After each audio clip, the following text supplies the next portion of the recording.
Hello, everybody. Welcome to episode number 43 of the Everything NYJ podcast. Liam Johnson, Gino Pagano. We are joined by a very special guest. He goes by Mr. Primetime, Kevin Sirkin. How you Cheers to doing, you my guys. friend? This is my last can for both you guys. Pleasure to be on. Thanks for having me. No problem, man. How's it going? Oh, it's going pretty good, man. Got the joint practice lined up for tomorrow. One more preseason game, and then regular season time. So this is what we've been You waiting going to the for, right? practice tomorrow? Nah. It's a giant home practice, so I'm not going out there for that. Oh, okay. I I hear you. I wouldn't hear either. you. Might beat me up out there.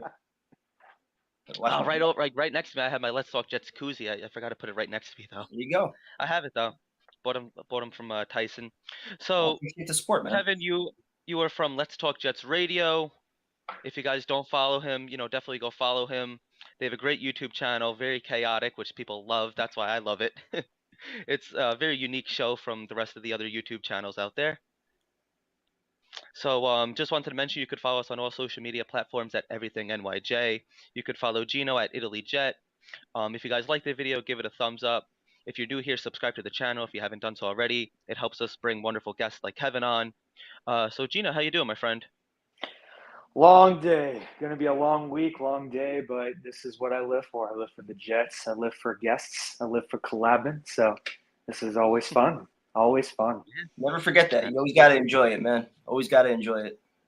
No, for Absolutely. sure. Absolutely. For sure. Now, Mr. Primetime. What's up? Yeah, I wish I had a can of crack. This was my last one. I had to save it. I wanted to drink it like a few hours ago. I was like, nah, I got to save it for tonight. I appreciate that. It's a good sound effect. Yeah. Thanks. Appreciate that. So, Mr. Kevin, how did Let's Talk Jets Radio start with your co-host? Yeah, so Tyson had started it up, I want to say sometime around 2014. Right around that time, I was finishing up grad school. I had always wanted to, get into some kind of, sports media. Preferably, I wanted to do something with writing, but my passion was always, with the Jets. That was always my number one thing. Baseball was always a close second, but, being a season ticket holder my whole life, going to all the games with my dad, just covering the Jets was always something I dreamed of. So one night I was just scrolling through Twitter. I saw Tyson, doing some stuff with the show. I was listening. I was tweeting back and forth. A few days later, I asked him if he needed any help, and we've been doing it ever since the 2015 season. So nice 7-year run with no playoffs. So a lot of bad football talked about. And then you guys had the Tyrone come on. He's joining you guys too when he can. Yeah, Tyrone's been a great addition. We got to meet up with him for the first time when the Jets did the joint practices with the Redskins. Had a great night out with him. So he was just one of us immediately. So he fit right in. Absolutely. That's kind of similar how to, me and Gino started. I was doing a couple videos. He was messaging me on, Twitter and stuff, and then we started doing it together. So very similar. It's just crazy how like you probably would have never even met Tyson if it wasn't for like, Nope. The social media. It's nope. And he's been going to games his whole life. I've been going to games my whole life. We've never crossed paths. He went to Hofstra all the time. I went there as a kid all the time. Never noticed him. Probably sat next to him a few different times, but yeah, never really crossed paths until we started doing the show. That's what I love about this kind of stuff, man. Like it's so unique, It really is. Absolutely. So, Gino, what's your next question you have for him? Well, I mean, so how did you get your nickname, the Primetime? How did you get that nickname? One night randomly, Tyson, I guess, saw that I was like, maybe I did some like guest appearances, or I was writing a whole bunch of articles, and I guess like a lot of people were retweeting it. Like I'm a very humble guy. You guys know, like I don't really go on a lot of different podcasts or shows or anything. I kind of keep to myself. I stay out of the limelight and everything. And then one night he just randomly calls me Mr. Primetime, and I'm like, what's that about? Like, oh, look at all the attention your articles are getting and everything. Because I was big into the writing at the time. So then the nickname just kind of stuck. And then once the pandemic started, we were stuck in lockdown. We were just doing a lot of the YouTube stuff. And that's where it really kind of took off. Just to start the show, we opened up the can, and that's kind of our intro for the last 3 years now. That's become who you guys are now, and it's Mr. Primetime. It's something different, from the rest of the podcasts that are out there. We're chill, we sit back, we like to give the fans a voice as well. I think that's important. Everybody has a voice with the team. We like to let everybody have their opinion, so it's fun. Absolutely. It's cool because you guys are like real fans too. Like you guys like tell it how it is, and it's like people, might not always like what you guys have to say, but you guys are always honest opinions, whether if you guys suck, you're gonna say, hey, you guys suck, and you're gonna bash the Jets for an hour and a half, but if you're good, then you guys give them their props too. I'm one Which, of those that say everybody's a real fan. I mean, even the people that have like some crazy opinions here and there, like if you're still wearing the green, you're still going out to practices, you're still a season ticket holder after all these years with no home playoff games. If you're still going through the grind, like there's no bandwagon Jet fans, as we like to say all the time. So if you're still yeah, watching this no, team, you're supporting, in one way or another, you're a good fan. absolutely, yeah. I mean, they haven't given us much to support over the last couple years. That's a fact. No But kidding, man. yeah. So, what's it like being like a season ticket holder? Like how long has that been going on for now? Do you want to know how it's really like, or do you want me to sugarcoat it for you? I Yeah, mean, we're all about as a Both. kid, it was honesty. amazing. As a Both. kid, it was amazing. I'll start with the good. As a kid, I was two sections over from Fireman Ed, and I didn't even care that it was Giant Stadium. You walked into that building, you knew every single person in your section. Your section was standing up. They were rocking the place. Didn't matter that the team was bad. You had fun with 80,000 of your closest friends. That's what it felt like. And Right. over time, with the PSLs, they had at one point a waiting list for like 20,000 people. All those people they pushed out. The price is going up. Like I went from my lower level seats, two sections over from Ed, all the way to the upper deck, and I don't mind it. But it's a different vibe. It's a different atmosphere. I love the tailgating before the games. We always usually do that for about 5 hours before we go in. But then once we're inside, the football is usually bad. And then once you get out of the stadium, you're waiting in traffic for about an hour and a half to get out of the parking lot. So there's a lot not to like about being a season ticket holder, especially as you get to November and December. You look on StubHub and you see the prices pretty much half what you paid for them a few months ago. Yeah. That's always something that just drives me nuts. I haven't seen a home playoff game in my home building since the Colt game back in 2020 or 2003. So it's going on Right. Right. 20 years at this point. So Yeah, it's they don't really ridiculous. give you a lot back. Right, right. Gino's going to be going to his, he's from St. Louis, so he's going to be going to his first game, the home opener. We're going to be there. You guys Oh, always that's have awesome. crazy tailgates. That's I not about always a see you tailgate. cooking.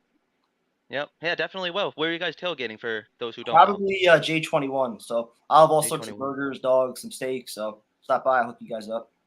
Oh, Yeah, definitely. appreciate We'll be that. bringing some beer and Appreciate that. stuff. Of course, man. I enjoyed hanging out with you guys, at the green and white scrimmage, stopping by. That was a cool, hanging out with you, Tyson. That was awesome. Jake Yeah, that Adlin was a good stopped time. by. Prior to me getting cut on the beer can inside the stadium. I don't know if you guys saw. Oh, I did you? was trying to open up like one of those twist offs, and it was just stuck, and it just sliced my finger right open. Never a dull Jesus. moment in the building. That place is Ooh. cursed. I'm convinced. Yeah. So Oh wow. what is like your favorite? Do you have like a favorite like thing that you look forward to like most about like going to the games? Like besides like the winning, like do you like prefer like the tailgating and stuff like that? Like what is like your favorite thing to do at MetLife? The tailgating and then just time with family and friends. Like it's always been a tradition. Me and my dad, we go. I always link up with Tyson, a few other friends at the tailgates. For me, that's what it's become more about than the game. As a kid, I always wanted the game. It was always about 1 o'clock. Get inside. I usually wanted to be inside like 12:15. Fireman Ed was usually like rocking things, the defense chants. So like I was always about the game as a kid, and then year after year, the losing, I think, slowly takes its toll on you. And then it becomes, all right, I just want to get out. I want to have some fun. If they happen to play well, that's a bonus. That's great. But I'm going there Right. just to have fun with my family and friends. Absolutely. Absolutely. Gino? Man, I love that. I love that, man. Hey, because just like you said, there's no bandwagon Jets fan, right? Yeah. So what made you? What was it in your family that you became a Jets fan and a season ticket holder? Was it all family oriented, or was this something on Yeah. your own, like me? Because mine was on my own. So I'm just kind of curious. Yeah, so my dad, he grew up as a big Jet fan, big Met fan. I think it was the 82 or 83 season where they beat the Packers, the final game of the year. They clinched a playoff spot. He was at that game. The year after, he Oh wow. became a season ticket holder. And then, yeah, we've been going to the games ever since. So it's been about 40 years, I think, that he's been a season ticket Oh holder. wow.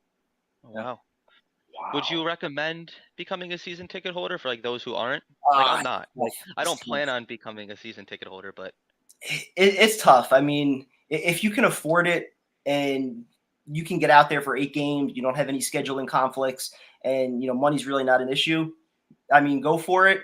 I think the tailgates are awesome. It's always a great time just being at the building, being with friends, being with family. But I can't lie that for 3 hours, usually between 1 and 4, it's torture. It's complete right. torture.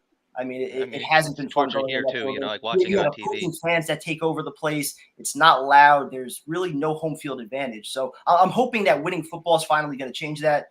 So if the team could ultimately start to turn things around, I think the vibe in that building could be a little bit different. So hold off a year, Absolutely. and then if the team Yeah, starts to turn definitely. it around, then you might want to invest in those season tickets. Right, right.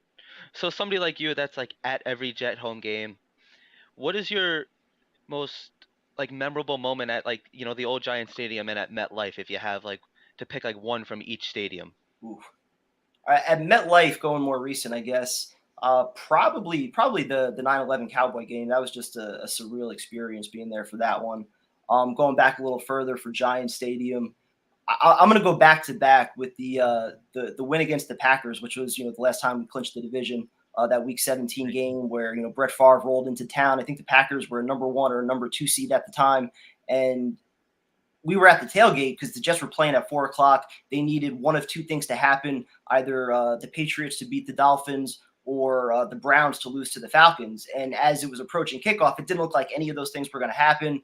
And then, sure enough, the Patriots, they come back from like down 10 points within the last 5 minutes of the game. They win it in overtime. The place goes absolutely ballistic, and they just carried that momentum right through the entire game. And then even into the following week against Peyton Manning and the Colts. The Colts had Yeah. no chance when they showed up to Giant Stadium 41-0, just a complete blowout. So those back-to-back games, I'll never forget that. The stadium, it was shaking, it was loud. The opposing quarter, like they had no chance. No chance. Right, right, right. And I guess to kind of piggyback off of that, do you have like a favorite moment for like a Jets road game? I haven't been to too many road games, but the one that stands out was actually the first one I went to, which was when I followed Tyson out to Dallas right before we had the Oh comeback wow. win against the Patriots in the Fitzpatrick year at the end of the season. Oh yeah, That 2015. was Yep, yep. completely last minute. I think the game was actually on a Saturday night. I got home from work on Thursday night. I booked a red eye flight for about $550, flew right out there, met up with Tyson and Jay and Fireman Ed the night before. We got hammered and then had great seats because the Cowboys, they sucked that year.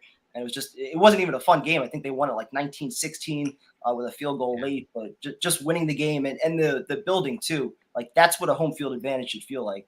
Everything that Dallas did with that stadium, just phenomenal. Yeah, I haven't been there, but I've heard it's like an awesome stadium. I also hear it's like one of the most expensive in the NFL too, though. Yeah, very expensive. But like I said, like we got lucky because the Cowboys, they were awful that year. I think they were like 3-12 at the time, so we got in pretty Right. cheap.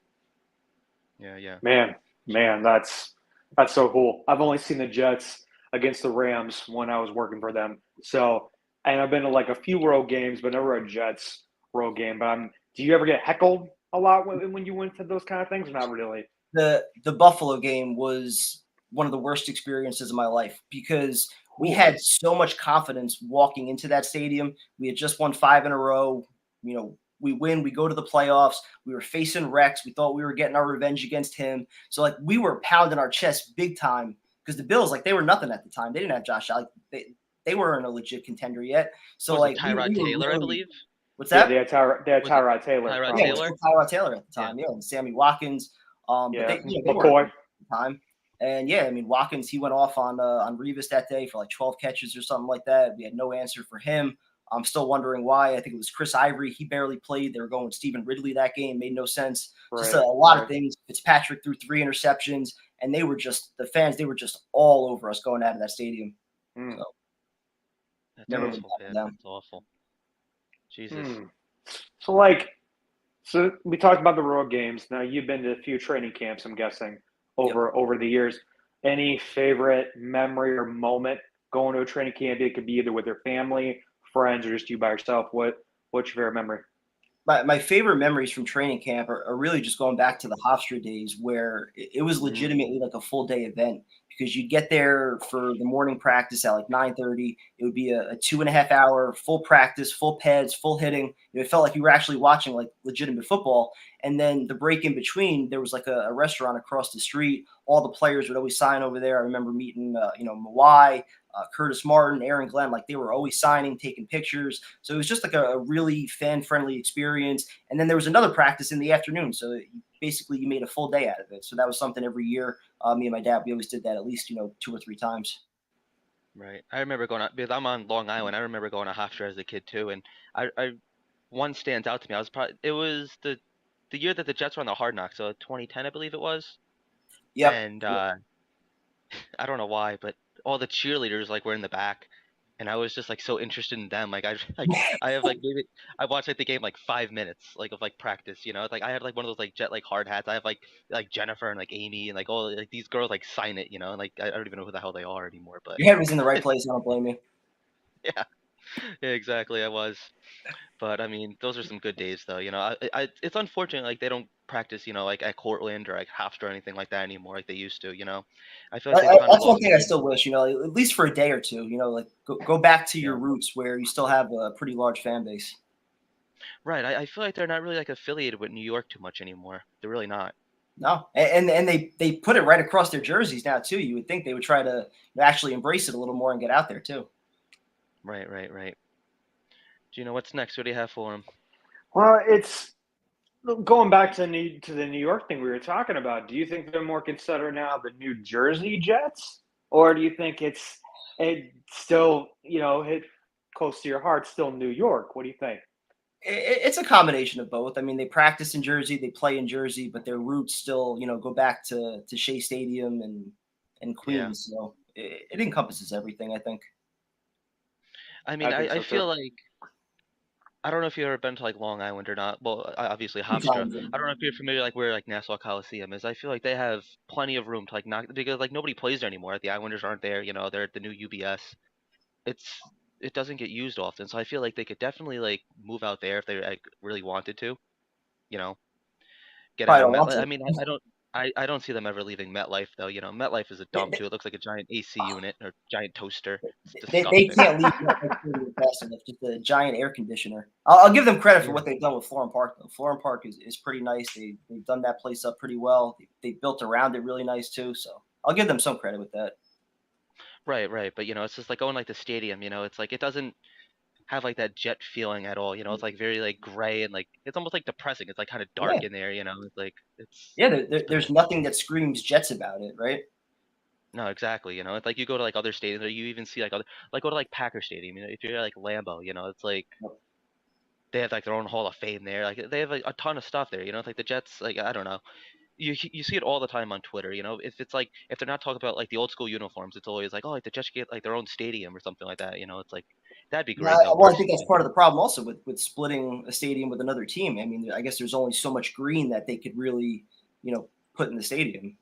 I don't know. Right. Well, but I've seen like videos like how like it's like transformed, like basically like everything like just like flips around, you know, like Jets on one side, Yeah, Giants on the other. But it's yeah. just it's pathetic, man. It really is. You'd think You there'd be know. like more ways that they could still embrace, some of their history, make it a little bit more green. I don't know.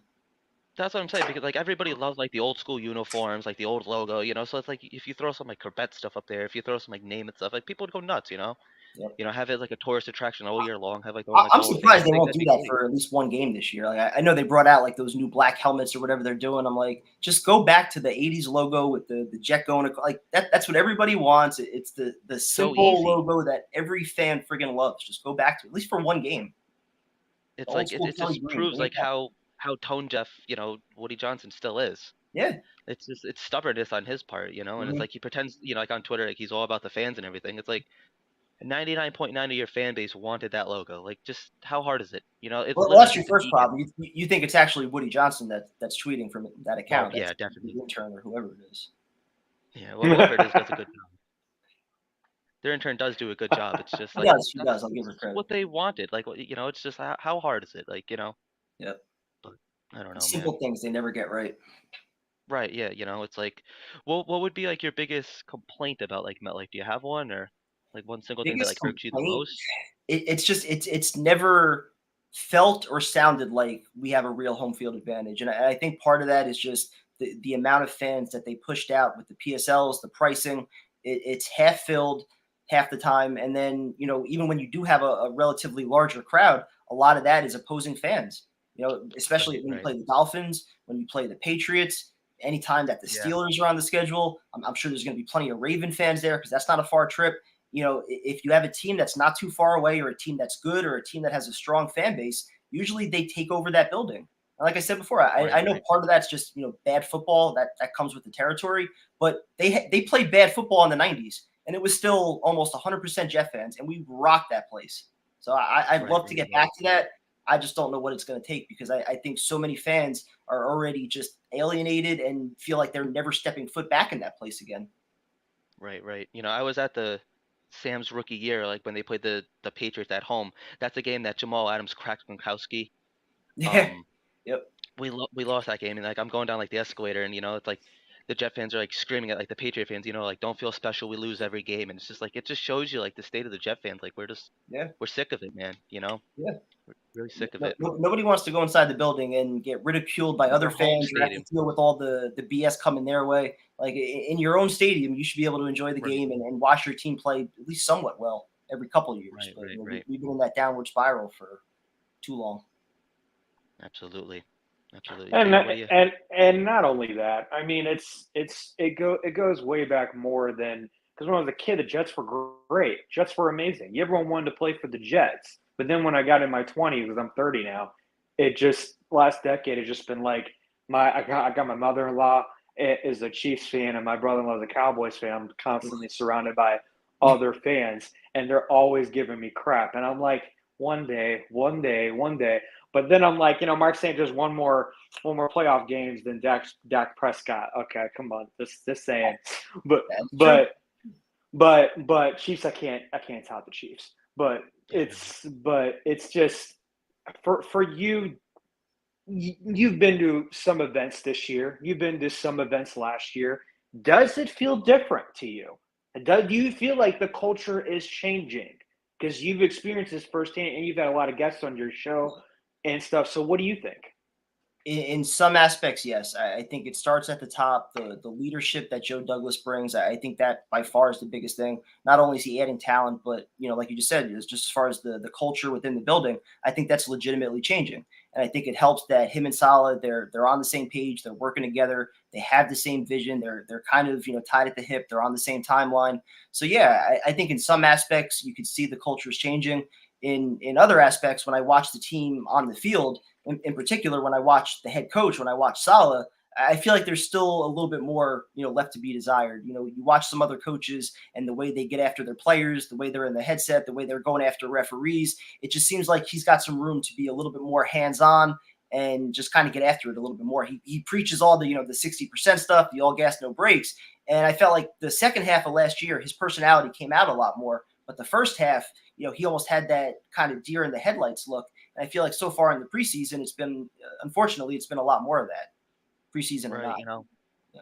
I agree. It's like I was just gonna mention that. It's like they're saying that we have like one of like the greatest off seasons of all time. Like the Jets have ever had, and it's like you go out That's there. Like every I year. understand because this, yeah, exactly. You're right, but like this year, it does feel different. Like we got some really great players, or at least like on track to be great players. We don't really know who they are yet, but it's just like we have such a great preseason. We have a great off season, and then yeah, it is preseason, but like you go out there and you watch this game against the Falcons, and like it probably one of the worst football games I've ever watched. To be completely Terrible. honest with you, Terrible. that game was dog shit. Like there's no other And, way to and, put it. and you listen to Salah today. I mean, there was one question that he was asked. I forget the question, but his response, he said at least 3 or 4 times, "Oh, well, preseason is about going through the motions." He said that like 4 times, going through Yes. the Yep. motions.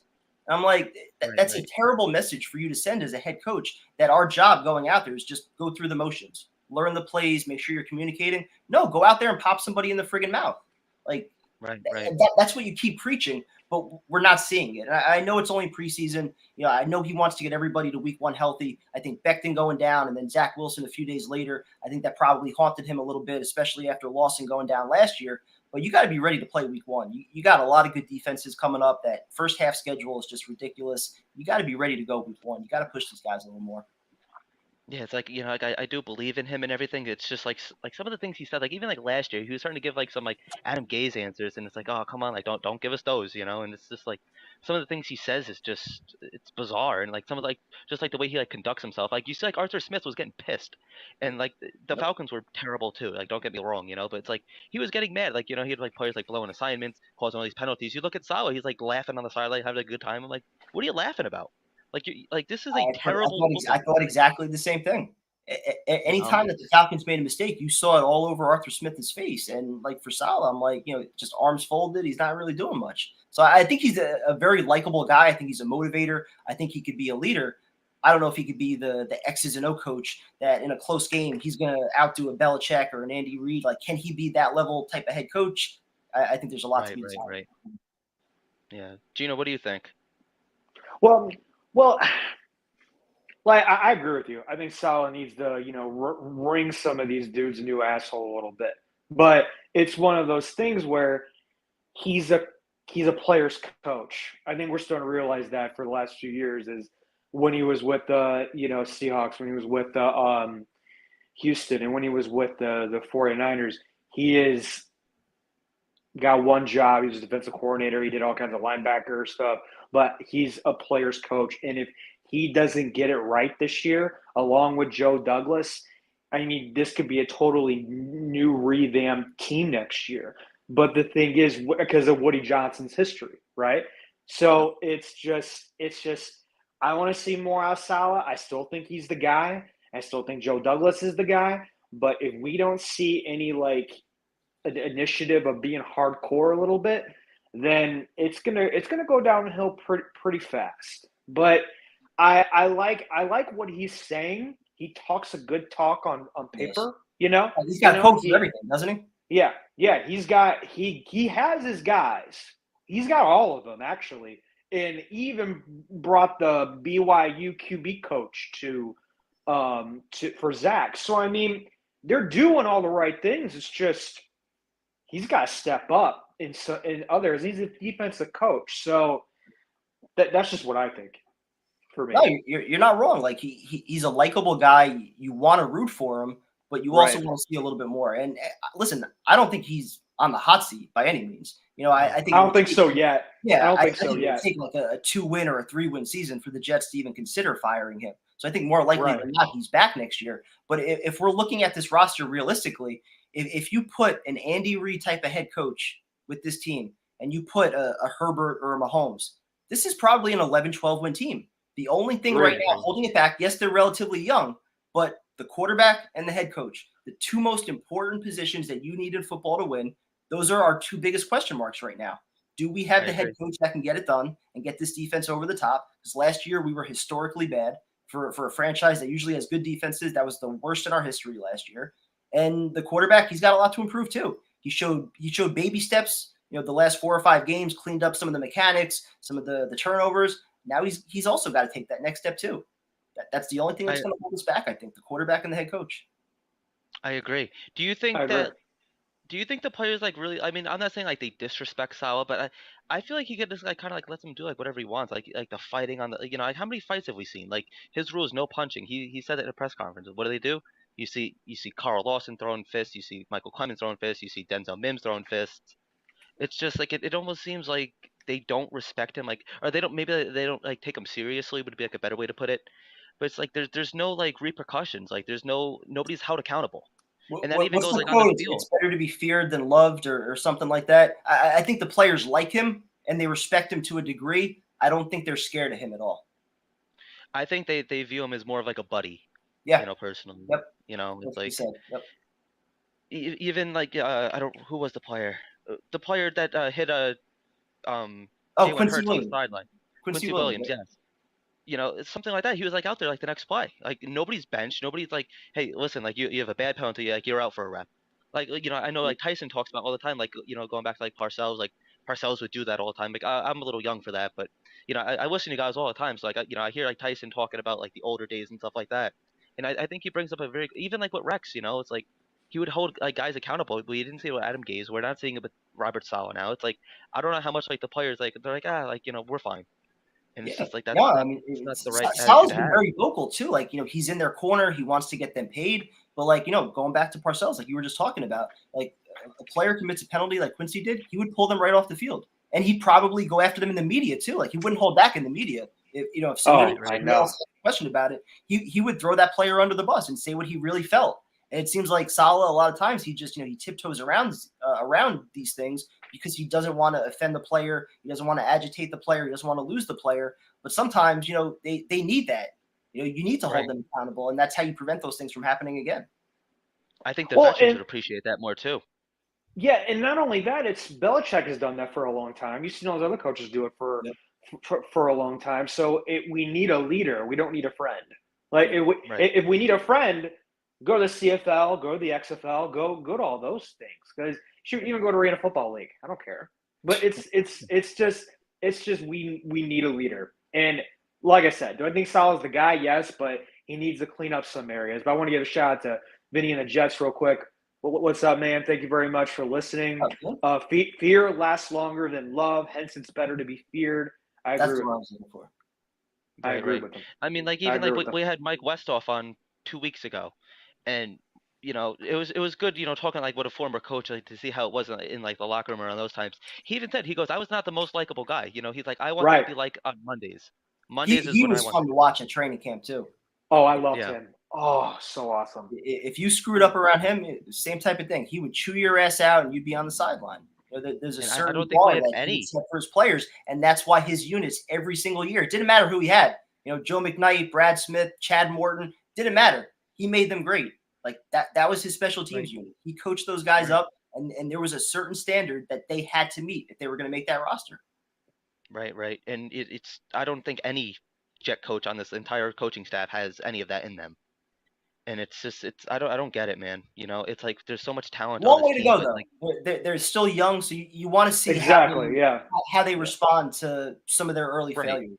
Right. Right. LaFleur, I mean, he's experienced a lot of success. I think he's going to have a challenging year too, not just from opposing defensive coordinators having some film and being able to adjust, but he's got a lot of mouths that he got to feed.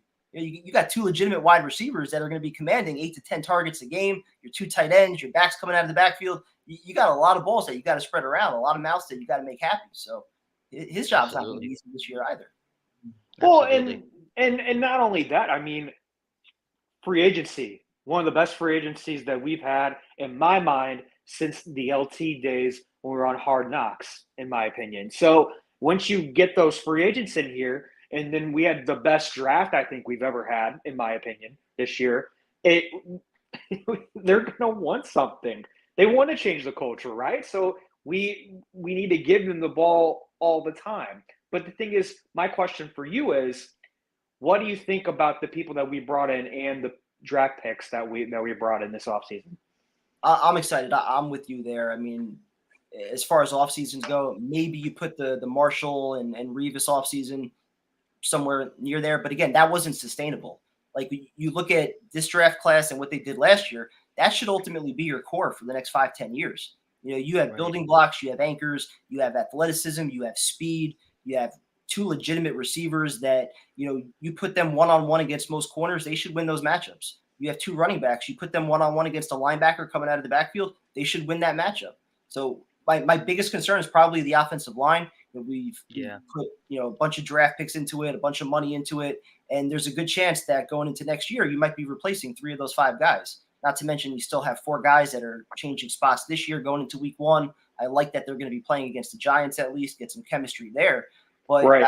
I like where the roster's at right now. I really do. Like I said before, it's the quarterback and the head coach. Those are my 2 biggest questions. The roster, the talent that we have, it is significantly upgraded from where we've been the past decade.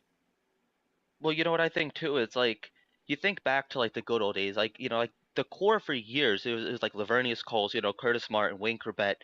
Like the quarterback was a bit of a carousel, but not as bad as it's been. It's just like we don't have those. Um, like it's not like the same team, like not like the continuity year in and year out. Like, it's like think back to even like 2018, like Sam's like rookie year. Like none of those players are on the Jets anymore, and it's No, just like nope, that was 4 years ago. nope. And What 5 years ago? even though like guys like Martin and Corbett, like they stand out, the Jets had anchors on that offensive line every year, and I think that's why those teams were always great. It was ground and Yeah. pound, controlled the clock, and they always had a good defense too. Kevin Right, Mawai, he right. liked things, but they had other guys. I mean, they had Fabini a number of years, Kareem McKenzie, Ryan Young, like all sorts of guys, and they made the transition right from Mawai to Nick Mangold. So you basically had 2 decades straight of some of the best center play that you can have. Right, right, right. And it's just like I feel like this team, like I want to see this team like grow. Like I want to see like Garrett Wilson, Elijah Moore, and like Zach Wilson, like 8 years down the line, like all playing together. But like, that's how you build a championship team. Yep. It's like we need like consistency, and I feel like we're starting to get that, but I don't think we're quite there yet. But I and, really, and that's fine. Like this year doesn't need to be that giant leap. I know some people right, thought maybe before the I year, if agree. everybody was healthy, 9 or 10 wins. I was kind of in the back of Yeah. my mind thinking, all right, if Becton's out there, Zach Wilson, 17 games, maybe they can do that. Now I'm starting to think, all right, they still do realistically compared to the rest of the league. They have a long way to go, and that's fine. They're young, but they're talented. If you finish the year with that arrow pointing up, where you feel like you're going into next year as a legitimate playoff contender, I'm happy with that. And not and only that, like I think next year is going to be our year. I think this year we still need to Has to be. Has to be. work on some things. I was saying 8-9. Now I think it's more like 7 wins, in my opinion. I'm mm, kind of right in that 7-8 win range too. I yeah, like I said before. I mean, if everybody was healthy, in particular Becton and Zach Wilson, and he was able to take that leap, I think possibly because the second half of the schedule it kind of softens up a little bit. If you escape that first half before the bye week, 4 or 5 wins, you can maybe go on a run in the second half like they did in 2015, rattle off 4 or 5 in a row, and find yourself in the hunt in December. I think that was a realistic possibility. Now, when Wilson comes back, what's he capable of? Is he 100%? Can you throw the full playbook at him? Does he need a few weeks to get back acclimated to full speed? Just a lot of unknowns now, especially on the O-line too. How quickly can Dwayne Brown, transition back to full speed? He's 37 years old. Is he going to be in top shape week one? A lot of questions still. absolutely. So, like you had just mentioned, like you want to see like the arrow pointing up. What is the arrow pointing up in like in your eyes? Like what is there something tangible? Because like you even hear like Salah like he's like writing off like all these facts, but like you don't see any of it like on the field. So like what's like tangible that you think is like a clear indication like this team is heading in the right direction?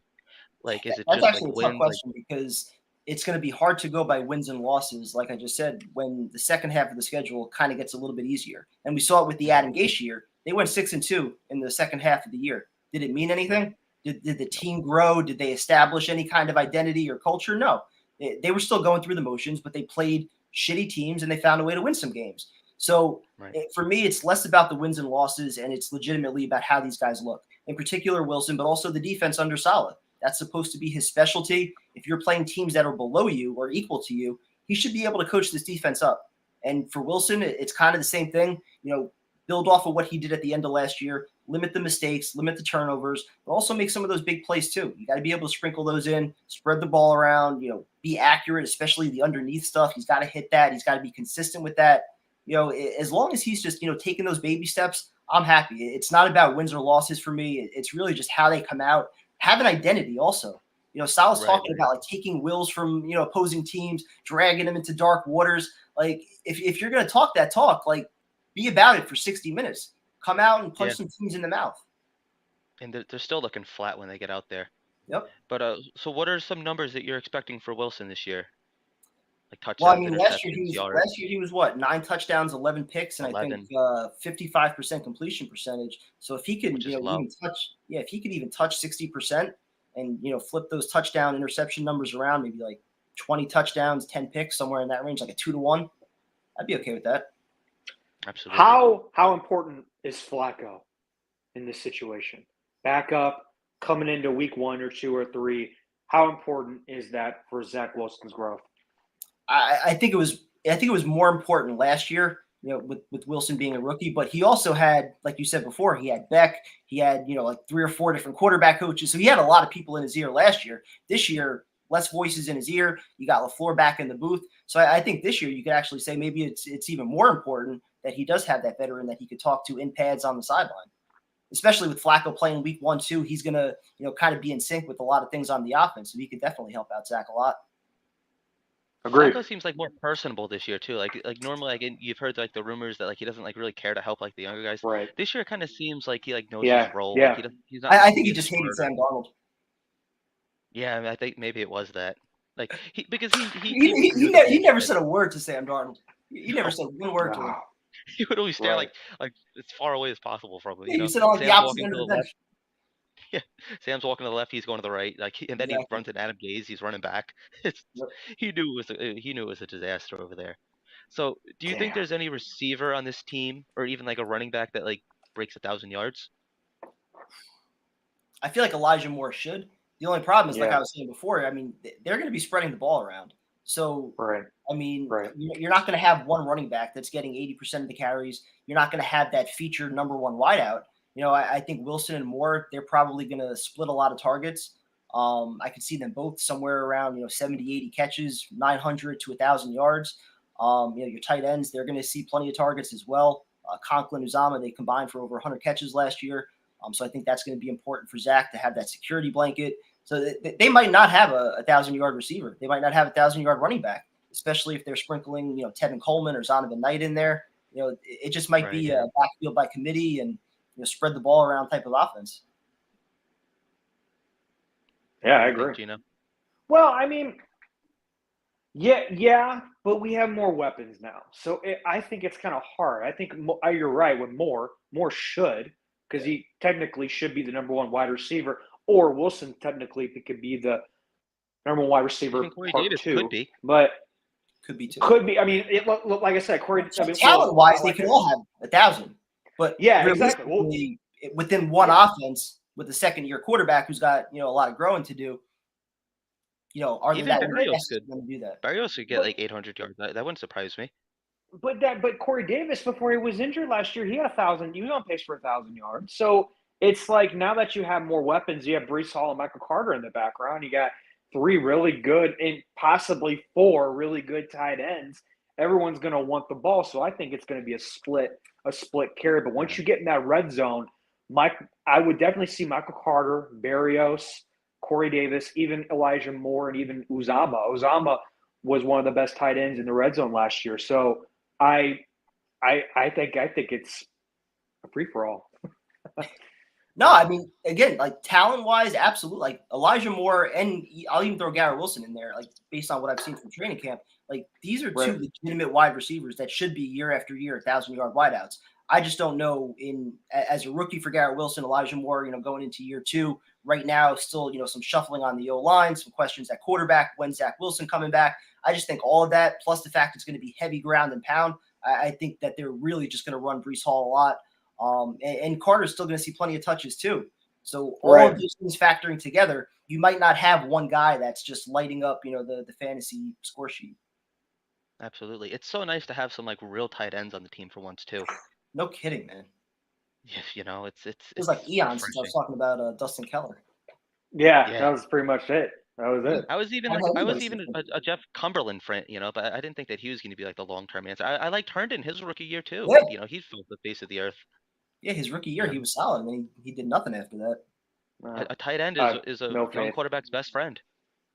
That's why I'm glad we got 2, possibly 3. Yeah, not 4. It seems like I like Cager. He's looking good. I do too. I love him. I hope he signs. And it's just like it's like you think Zach Wilson and Conklin have like a really good like connection. It seems like they do, which is that's gonna bail a lot of guys out. Yep.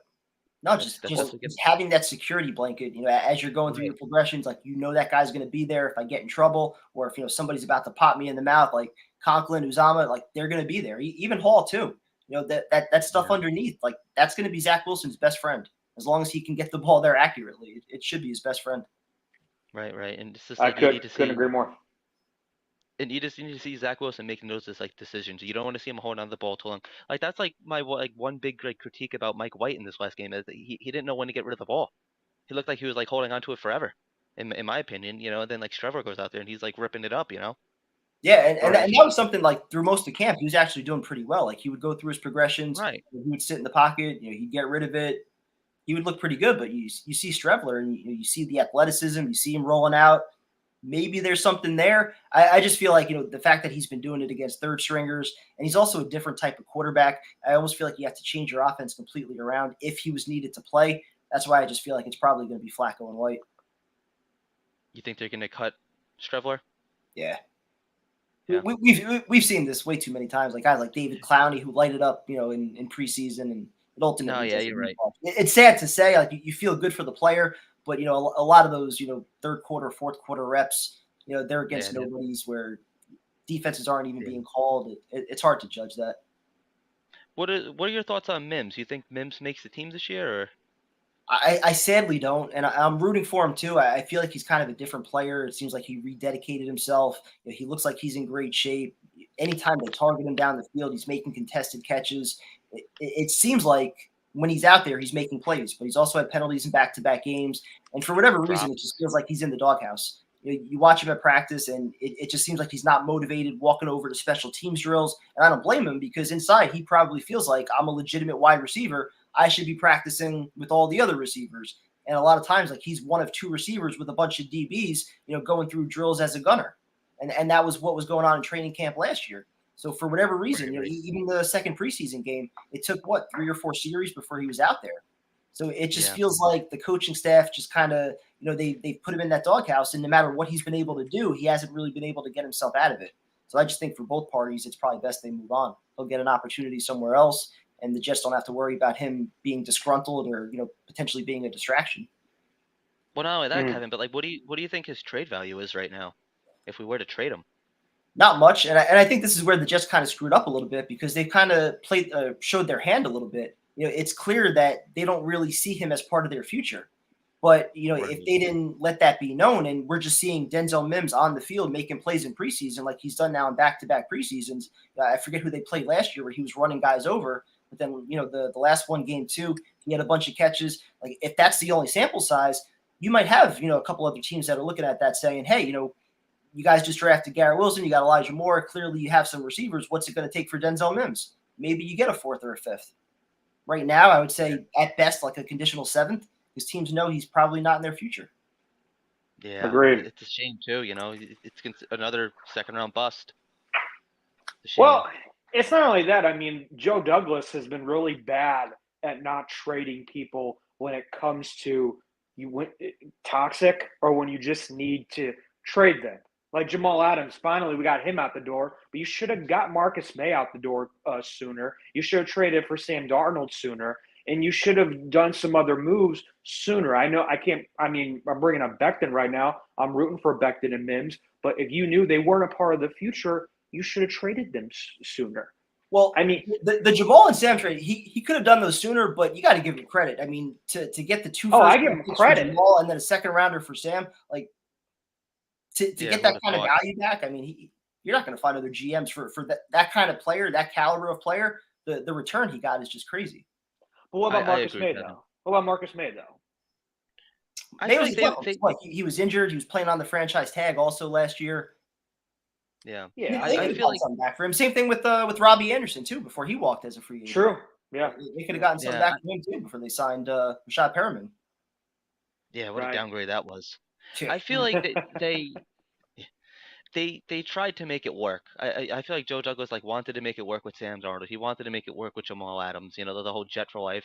I don't buy much stock into that, but like it does seem like he did want it to work, and it was.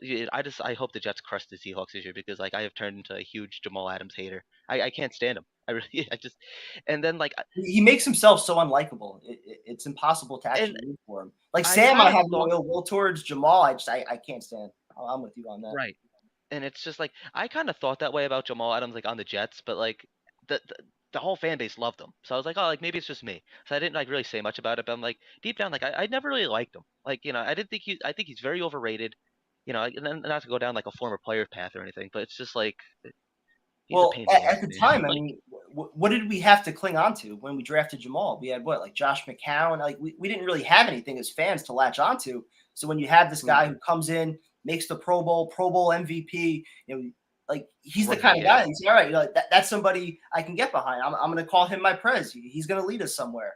And he ultimately sure couldn't handle enough, yeah, no, he couldn't. And it just sucks because like it seems like with him, like if he would have waited, I think he would have loved Saleh personally. it.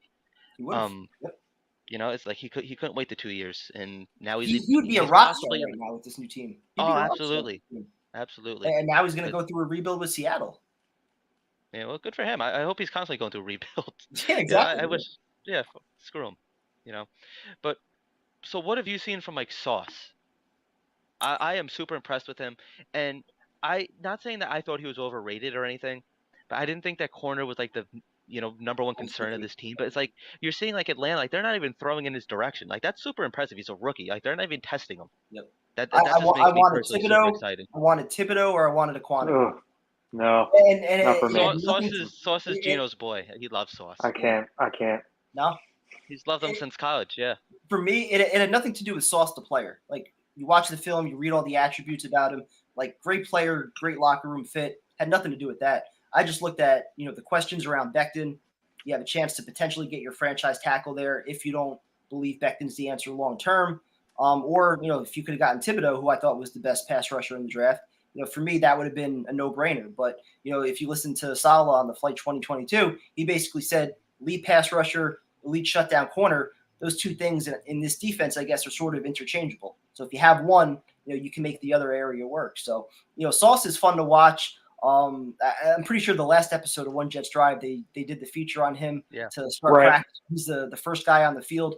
Every single time I've been there, at least 20 minutes before anybody else is out, he's on the field, just working technique, stretching, just kind of like in his own zone. So I love seeing that. And he even said, like, it's important for him as a number 3 overall pick. Like, you got to set that example. It comes with the territory. There are certain expectations that are a little bit higher for you because of where you were drafted. So I think he's embracing that, and it's only a matter of time before his natural talent, starts to blossom. I mean, you see some plays where he's a little bit grabby, I guess. He's kind of grabbing Yeah, and the handsy. yeah, some things where, all right, if that's a game, he's probably getting flagged, and he'll learn that over time. But I like his physicality. I like his attention to detail with the technique. He's going to be good, man. He's going to be really good. Right. I do want to see him get tested though. I would like to see him, getting tested like man coverage and stuff like that, just to see Oh, he where did he's against at. Pitts.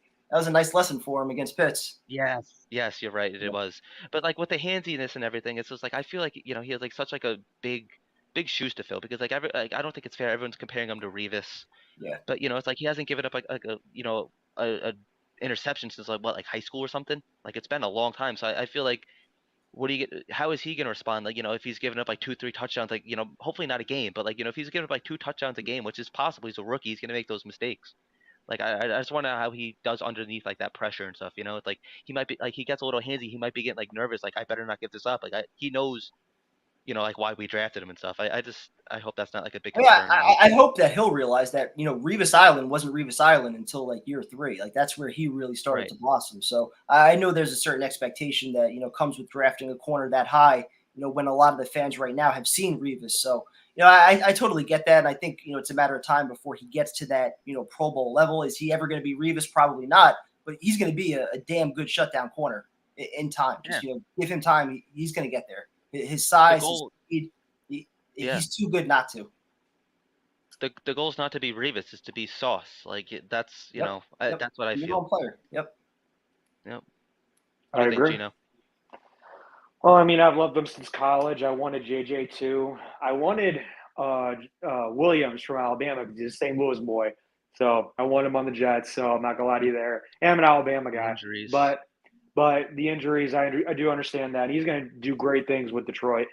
But I was perfectly fine with picking up Wilson. I was perfectly fine getting Brees Hall. But JJ too. I wanted JJ too because I like the story.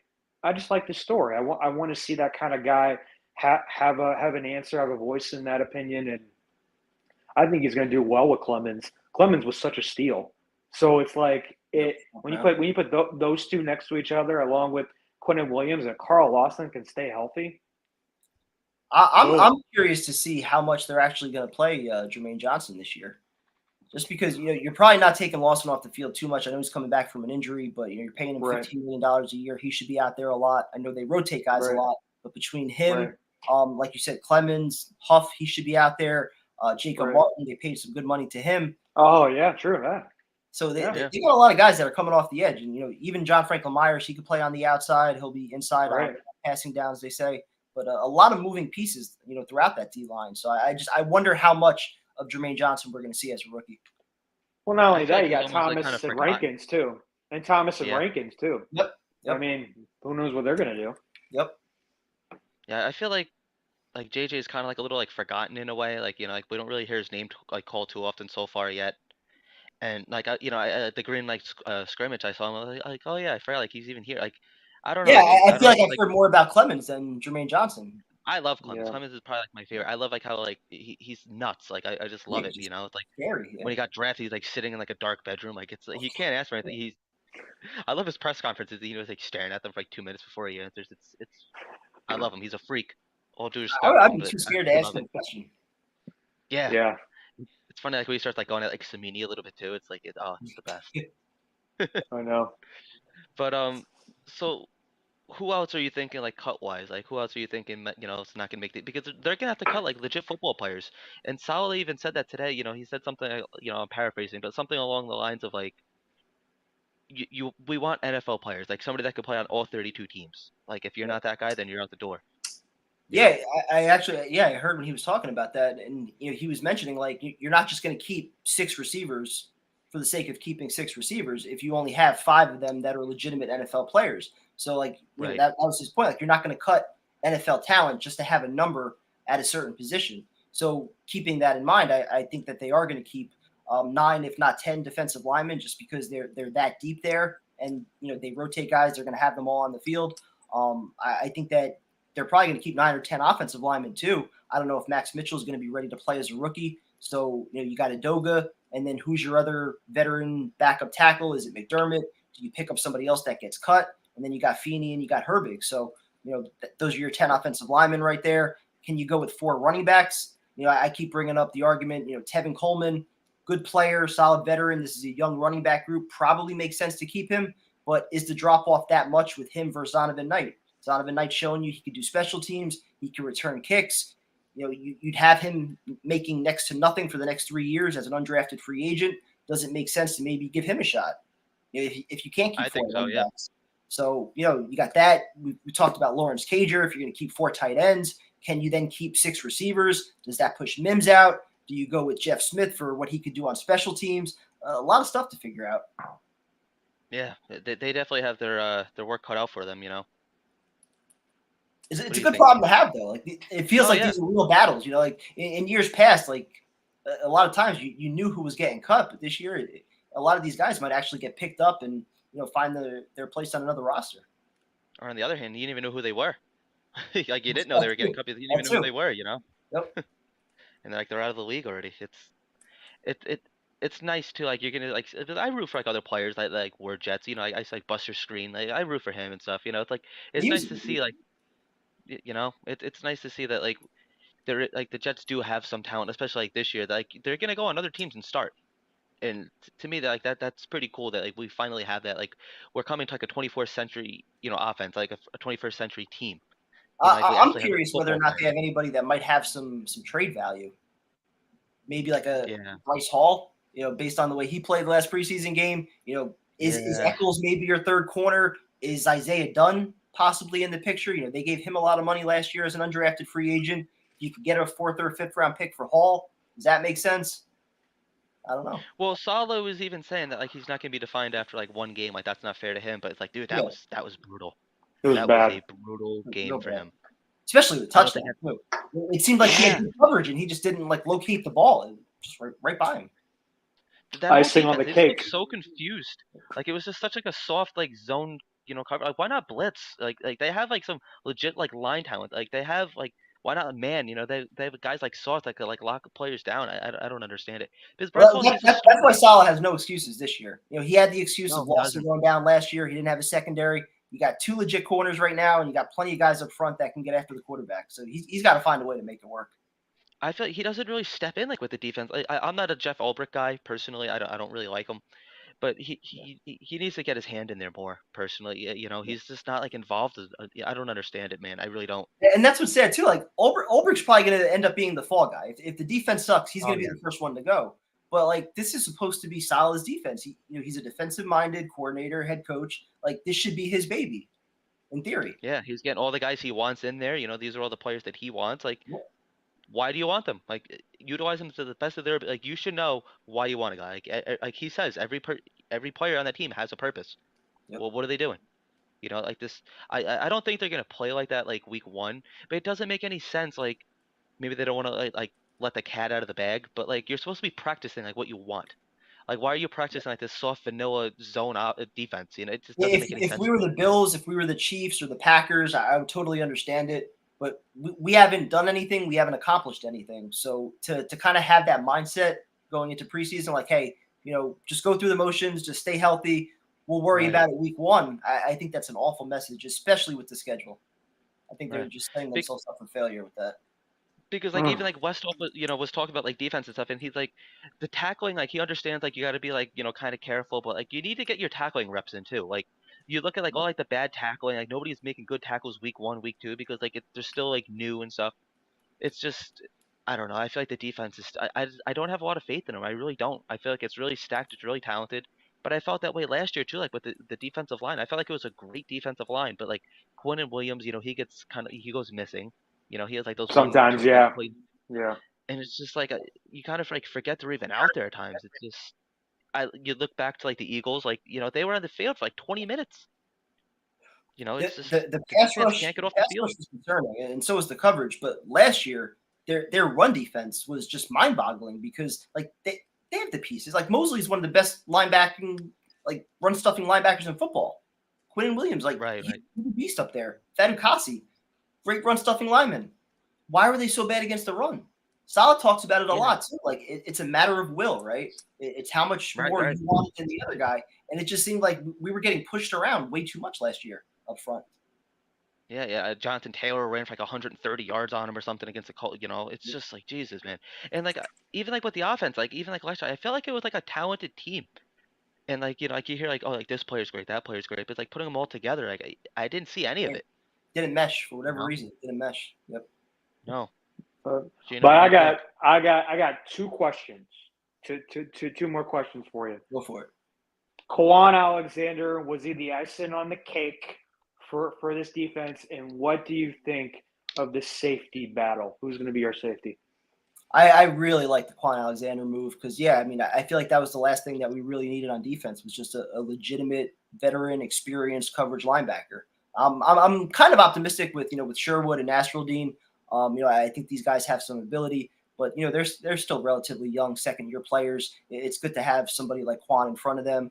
For the safety battle, I'm a little disappointed in Joyner with what we've seen so far. Oh, hell yeah. Yeah, me Yeah, too. Hell I, yeah. I forget the one play near the sideline where he just got spun around. I don't know if that was with Pitts, but yeah, there was one It play was, yeah. that was the Pitts play, right?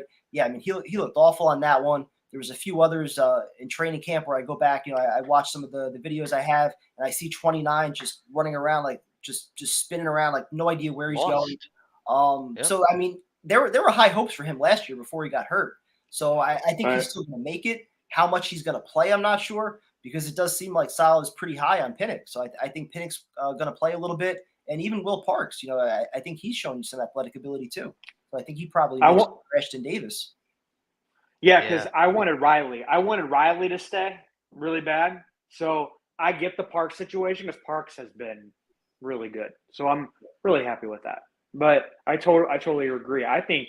Do you think Paninic is going to be the starter? I don't know if he's going to start week 1. I think they probably go with the veteran with Joyner. But Yeah. just based on the way that Sal is hyping him up, it wouldn't surprise me if by week 4 or week 5, if Joyner's struggling, if Pinnock becomes the starter. Yeah. Yeah, I agree. I also love Sherwood.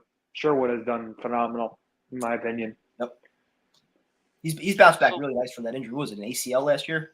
Yeah, that was Right. bad. yeah. That was bad. Yep. So what are your predictions for the defense? Like how many sacks you think like Quinn Williams is getting and stuff like that? Like, do you have like any numbers for them? I would really hope that Quinnen can get that double-digit sack season that he needs because he's ultimately looking for that big-time contract. I feel like we're having the exact same discussion with him that we were having with Leonard Williams a few years ago, where he's a very, very good player. He can command a double team. He'll make some plays, but is he changing the game? Does he Right. command a $15 to $18 million a year contract? So I think that's what we're trying to figure out with Quinnen Williams. And ultimately, we want to have these anchors that we could build around. So, I don't want to move on from Quinton Williams. I hope that he could actually step up, have a big year, and, we give him that big time contract at the end of the year. I hope he earns it. I agree. I'm with you on that. And then I guess like the last thing I'll ask you is there's a couple of holes, like the offensive line still seems like a little weak. What do you think like the biggest holes are like on the team are, and like is there any like other players that you would pick up to maybe complete the team or something that you'd be like satisfied going like week 1 with like confidently? Believe it or not, I don't feel like there's many holes. I think the biggest concern is the offensive line, though, just because of the lack of chemistry, the lack of time to gel. Four Right. guys in different positions. If you factor in Tomlinson coming over as a free agent, you're moving, the entire right side, between Fant, AVT. Those are new positions for them technically. And then, bringing in Dwayne Brown, who's kind of new. All these guys need some time to actually gel, work together, play together. So I do like that they're gonna, get some time with the Giants in the third game. But that's still a concern for me. And if Dwayne Brown goes down, do you trust Adoga? No. Not really. So, I think Joe Douglas has to be very active if somebody gets cut, or even if an opportunity presents itself where you could trade a fourth or a fifth round pick and get, a quality backup tackle in here. I know Dwayne Brown was supposed to be that, but now he's your starter. So you need somebody just in case he goes down. He's not getting any younger. So just in case he goes down, you probably want to have somebody a little bit better than Adoga. I agree, man. I agree. Gino, you have anything else or? Who's favorite player of all time? Curtis Everyone's Martin. got one. Curtis Martin. The So answer. my guy right there. My guy right there. There you go. There you go. Mine's Namath. Mine's Namath and Corbett. I'm a Quebec guy, yeah. Good choices. Good choices. And Riggins. Can't I'll go give wrong with any Riggins of them. too. I like Riggins. Corbett's a close second, but both of them, just as a kid, like they were the type of players that, like I was mentioning before, like they always signed your autographs, they always took your pictures, always Right. just took the time to actually like interact with you as fans. And I think that's why at that young age you're so impressionable. Like you look at those guys like heroes, it's like holy shit, they're actually talking to me and giving me an autograph. Yeah. It was nuts, and they did it every single week too. It was great. Right. You still see them coming around. Like I was at the Bengal game and Nick Mangold and Corbett were walking around. I got pictures of both of them. It's like That's cool. incredible, man. Yeah.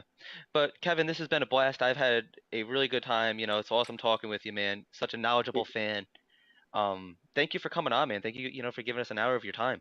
Really No, I appreciate it, man. appreciate that. Thank you guys for having me on. Keep doing what you're doing. You guys got a great pod here, so keep grinding. Thank you. I appreciate that. You guys Appreciate do too, you. man. Appreciate that. If you Always. guys haven't checked it out, definitely check it out. Because you and Tyson, even Tyrone, you guys are very knowledgeable fans, and it's like you have like you're knowledgeable, and then like you have like I won't say like any callers names, but I think we could all name a few that you have guys like practicing for like the road test like on the show, just like complete like non-Jets thing. It's just like it's so different, Everybody brings a different element, and that's what just makes it fun. So. It's so entertaining, man. It really is. But so yeah, we definitely look forward to seeing you at the home opener. It'll be Gino's first game, celebrating his 30th birthday. There you go. So that's definitely be coming by. We'll bring the beer, you bring the food, and we'll definitely link up. Plenty of Say food for hello. you guys. Hopefully a birthday dub too. Oh, I know, right? That'd be nice. That'd be nice. But all right, man. So if you guys don't know Kevin, go follow him on social media. He has his Twitter right there. Go check out Let's Talk Jets Radio if you don't do so already. One of the #1 podcasts on all of YouTube. Great content over there. But once again, thank you, Kevin, for coming on tonight, man. Truly appreciate it. Thank you, guys. Yeah. Appreciate it. Appreciate you. Definitely. All right. If you guys liked the video, like I said at the beginning, give it a thumbs up. Subscribe to the channel. It really helps us out. Follow us on all social media platforms at Everything NYJ.